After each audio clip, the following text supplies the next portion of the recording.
Hey everyone, welcome to Brick Vault. My name's Jack. Today is another LEGO Weekly News Update. As always, a bunch of stuff has happened, including new images for Batman, new images for Star Wars, box art images for Mighty Micros, box art images for Adventure Time ideas sets, and there was, I don't know, January promotional calendar. We're going to get into all of that, but there's not quite enough space for the cool custom creation segment that we used to have at the end of these videos that I know a lot of you guys were sort of missing in the comment section. So I have decided that starting Sundays, tomorrow, where we normally don't upload a video, we're going to have a cool custom creation segment where basically we just get to highlight and point out some of the cool stuff that people are building out of LEGO every week. There's so much stuff happening every week, and it'd be cool to shed some light on that. So anyways, I really look forward to making those videos, and I hope you guys check out the first one starting tomorrow. So anyways, let's get back to the news, or jump into it in the first place, starting with Star Wars.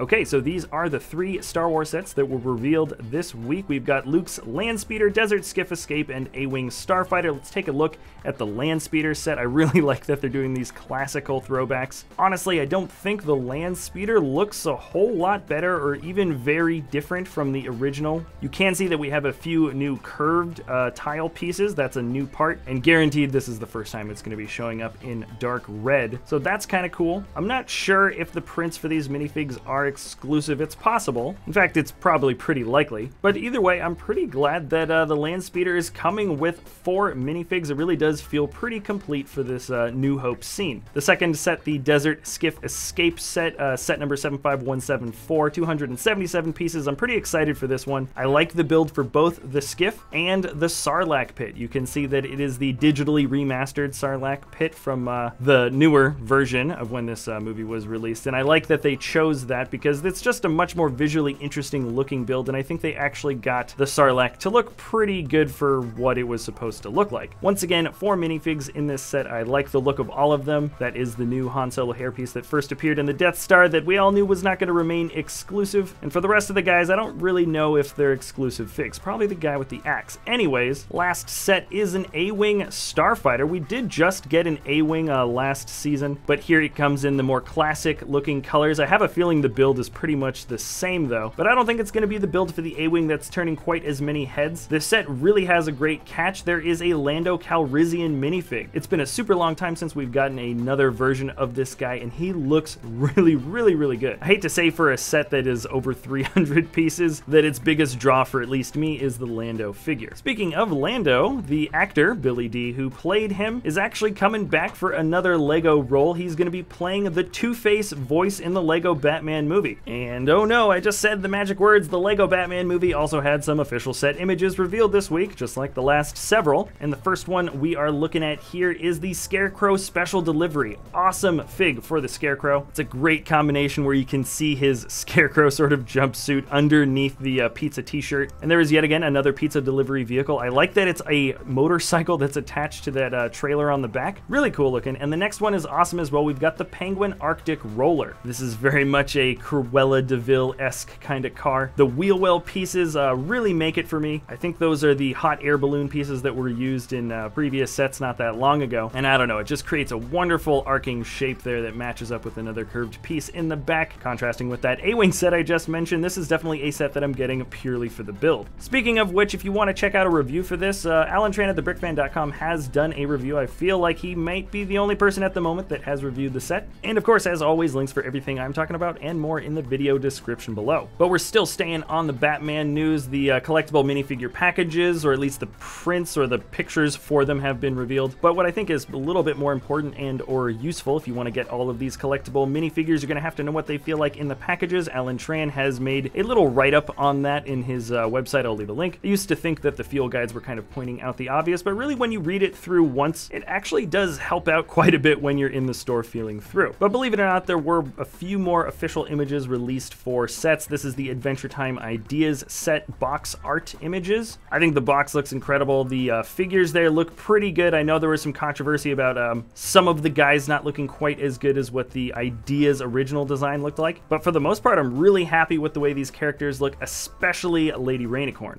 Also, the pictures for Mighty Micros Wave 2 were revealed, well, quite a long time ago, admittedly, but now the box art images are there, so this is what they look like.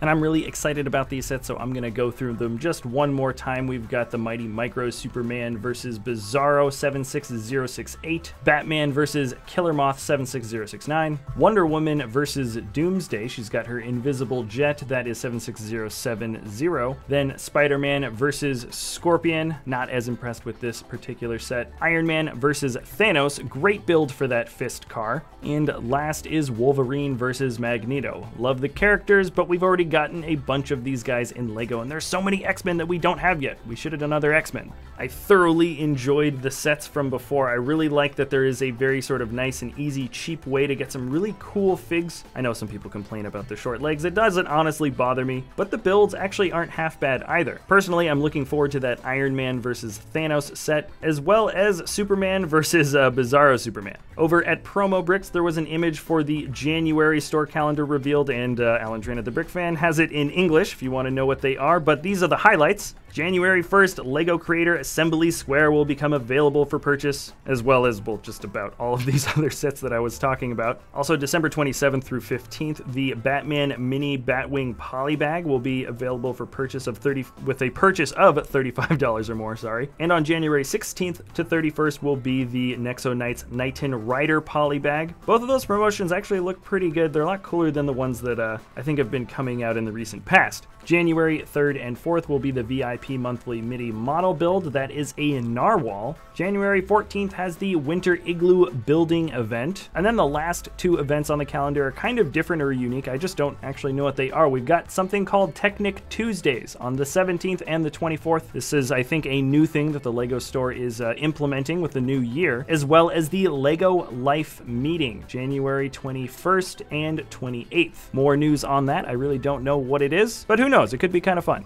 Anyways, there's a few other highlights. If you want to learn more, check out the article in the description below. But moving on in news, the LEGO Worlds game is coming to PlayStation 4 and Xbox One and Steam, and I think that's going to be happening in February. There was a trailer released for it, and it looks kind of interesting. Honestly, I don't really play a lot of the LEGO video games, but if there's anything I noticed from the trailer, I think it's the lighting engine was definitely upgraded. It looks a lot nicer. All right, and that's pretty much all I have to say about that, but moving on, there were rumors about the Spider-Man Homecoming sets from Delta Customs, and if you want to learn the details, I'll leave the link, but basically there's going to be a set with the bank robbery and Spider-Man with a couple of robbers, and then there's going to be another set with some cars or vehicles that's going to have Spider-Man, Vulture, and Iron Man. And the last thing I'm going to mention before I get into LEGO ideas is that there's a lot of winter sets that are now available, if you haven't already noticed based on all of the reviews that are popping up on YouTube. Now let's move on to LEGO Ideas. If you don't know what LEGO Ideas is, it's a website. If you submit your LEGO creation to it, people vote on it, and if it has enough votes, it can get put onto the review stage for the LEGO staff to actually review and turn into a LEGO set. This week, no new sets were passed to the review stage, but there is a really cool one that caught my eye. It is a modular magic shop by Pau Padros. I'm kind of on a modular binge here. I've been looking at so many cool modular buildings recently, and this one is so awesome. It's got a lot of different looks to it that I think would contrast really well with some of the other modular sets that are out there. But so much about what makes a modular set great isn't how good it looks on the outside. It's also got a match on the inside, and I think it delivers pretty well. This is not a Harry Potter magic shop. We're not buying wands here, but this is a more traditional magic shop that sells gags. Has a wonderful stained glass window on the inside. There's even some magician costumes. Second floor has a desk with a piano. There's also a great library or bookshelf. And on the top, there's some sort of weird science in the corner. It's kind of a sort of a hidden hideout place. Anyways, I just think it looks great. It kind of caught my eye, and it could be a very creative building to put into a LEGO city. Okay, that is it for this episode, everybody. Thanks a lot for watching. Remember to tune in same time next week for another LEGO Weekly News update. And if you enjoy our content, you can always like or subscribe. Also, tomorrow, Sunday, we're going to have cool custom creations.